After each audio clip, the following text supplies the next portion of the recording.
നമസ്കാരം. നീറ്റ് പരീക്ഷാ വിവാദത്തിൽ ന്യൂഡൽഹിയിലെ ജന്തർ മന്ദറിൽ പ്രക്ഷോഭം നടത്തുന്ന വിദ്യാർത്ഥികൾക്ക് ഐക്യദാർഢ്യം പ്രഖ്യാപിച്ച തമിഴ്നാട്ടിലുടനീളം നൂറുകണക്കിന് വിദ്യാർത്ഥികൾ തെരുവിലിറങ്ങി. നീറ്റ് പരീക്ഷ റദ്ദാക്കണമെന്നും കേന്ദ്ര വിദ്യാഭ്യാസ മന്ത്രി ധർമ്മേന്ദ്ര പ്രധാൻ രാജിവെക്കണമെന്നും ആവശ്യപ്പെട്ടായിരുന്നു പ്രതിഷേധം. ലോക്സഭയിലെ പ്രതിപക്ഷ നേതാവ് രാഹുൽ ഗാന്ധിയെ ചൊവ്വാഴ്ച കസ്റ്റഡിയിലെടുത്ത നടപടിയെ തമിഴ്നാട് മുഖ്യമന്ത്രി സി ജോസഫ് വിജയ് കടുപ്പമേറിയ ഭാഷയിൽ അപലപിച്ചു. നീറ്റ് പരീക്ഷയിലുള്ള തന്റെ പാർട്ടിയുടെ എതിർപ്പ് വ്യക്തമാക്കിയ അദ്ദേഹം പരീക്ഷ പൂർണ്ണമായും റദ്ദാക്കണമെന്നും ആവശ്യപ്പെട്ടു. അതേസമയം പ്രശ്നപരിഹാരത്തിനായി കേന്ദ്ര സർക്കാർ ഉടൻ തന്നെ നിർണായകമായ ചർച്ചകൾ നടത്തണമെന്നും സുതാര്യത ഉറപ്പാക്കി അടിയന്തര നടപടികൾ സ്വീകരിക്കണമെന്നും തമിഴ്നാട് മുൻ BJP അധ്യക്ഷനും വിത്ത് ലീഡേഴ്സ് എന്ന NGOയുടെ മുഖ്യ രക്ഷാധികാരിയുമായ കെ അണ്ണാമലൈ ആവശ്യപ്പെട്ടു. കേന്ദ്ര സർക്കാരിനെതിരെ പ്രതിഷേധം സംഘടിപ്പിച്ചതിന് ചെന്നൈയിലെയും മധുരയിലെയും വിവിധ കോളേജുകളിൽ നിന്നുള്ള നിരവധി വിദ്യാർത്ഥികളെ പോലീസ് കസ്റ്റഡിയിലെടുത്തു. CPI സംസ്ഥാന ആസ്ഥാനത്ത് നടന്ന ധർണയിൽ നൂറുകണക്കിന് യുവാക്കളും വിദ്യാർത്ഥികളും പങ്കെടുക്കുകയും ധർമ്മേന്ദ്ര പ്രധാന്റെ രാജി ആവശ്യപ്പെടുകയും ചെയ്തു. നീറ്റ് പരീക്ഷ വിദ്യാർത്ഥികളെയും അവരുടെ കുടുംബങ്ങളെയും രൂക്ഷമായി ബാധിക്കുന്നുണ്ടെന്നും തെരഞ്ഞെടുപ്പ് ലാഭത്തിന് വേണ്ടി മാത്രമേ വിഷയത്തിൽ വ്യാജ വാഗ്ദാനങ്ങൾ നൽകാൻ തങ്ങൾ തയ്യാറല്ലെന്നും മുഖ്യമന്ത്രി വിജയ് പ്രസ്താവനയിൽ പറഞ്ഞു.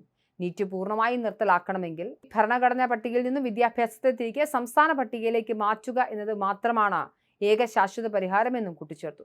രാജ്യത്തുടനീളം വിദ്യാർത്ഥികളുടെ തെരഞ്ഞെടുപ്പിൽ ഏകീകൃത സ്വഭാവം കൊണ്ടുവരുന്നതിനും സാധാരണക്കാരായ കുടുംബങ്ങളിലെ കുട്ടികൾക്ക് മെഡിക്കൽ പഠനമെന്ന സ്വപ്നം സാക്ഷാത്കരിക്കുന്നതിനും നീറ്റ് പരീക്ഷ സഹായിക്കുമെന്നാൽ കഴിഞ്ഞ കുറേ വർഷങ്ങളായി താൻ നീറ്റിനെ വ്യക്തിപരമായി പിന്തുണച്ചിരുന്നതായും അണ്ണാമലൈ പറഞ്ഞു.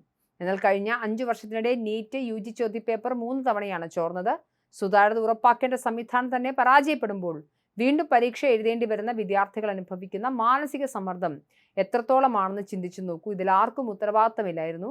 ഈ നിമിഷമാണ് വിദ്യാർത്ഥികളെ തെരുവിലിറങ്ങി പ്രതിഷേധിക്കാൻ പ്രേരിപ്പിച്ചതെന്ന് ഞാൻ ഉറച്ചു വിശ്വസിക്കുന്നു എന്നാണ് അണ്ണാമലൈ വ്യക്തമാക്കുന്നത്. കൂടാതെ പ്രതിഷേധക്കാരുമായി ചർച്ചയ്ക്ക് തയ്യാറാകാൻ BJP സർക്കാർ എന്തുകൊണ്ടാണ് ഇത്രയും വൈകിയതെന്നും അദ്ദേഹം ചോദ്യമുയർത്തി.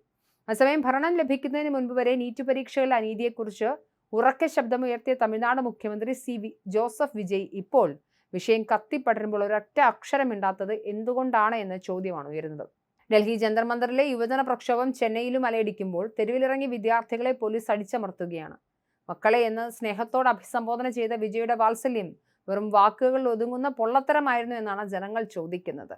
വിജയുടെ സിനിമകളൊക്കെ തന്നെ രക്ഷകൻ സിനിമകളാണ്. ഈ സിനിമകളിലൊക്കെ തന്നെ വിദ്യാഭ്യാസ മേഖലയിലെ അഴിമതിയെക്കുറിച്ചും പരീക്ഷാ ചോദ്യപേപ്പർ ചോർച്ചയെക്കുറിച്ചും ജനങ്ങളുടെയും യുവാക്കളുടെയും ഒക്കെ അവകാശങ്ങളെക്കുറിച്ചും ഒക്കെ തന്നെയാണ് സംസാരിക്കുന്നത്. അങ്ങനെ ഒരാൾ ഈ നിമിഷം വരെയും വാ തുറന്നിട്ടില്ല എന്ന ഒരു പ്രധാനപ്പെട്ട കാര്യമുണ്ട്. വിദ്യാർത്ഥികളുടെയും യുവാക്കളുടെയും ഭാവി അനിശ്ചിതത്വത്തിലായ ഈ നിർണായക ഘട്ടത്തിൽ മുഖ്യമന്ത്രി സ്ഥാനത്തിരുന്ന് ഒളിച്ചു കളിക്കാതെ കൃത്യമായ മറുപടി നൽകാൻ വിജയ് തയ്യാറാകേണ്ടതുണ്ട് എന്നാണ് പൊതുജന അഭിപ്രായം.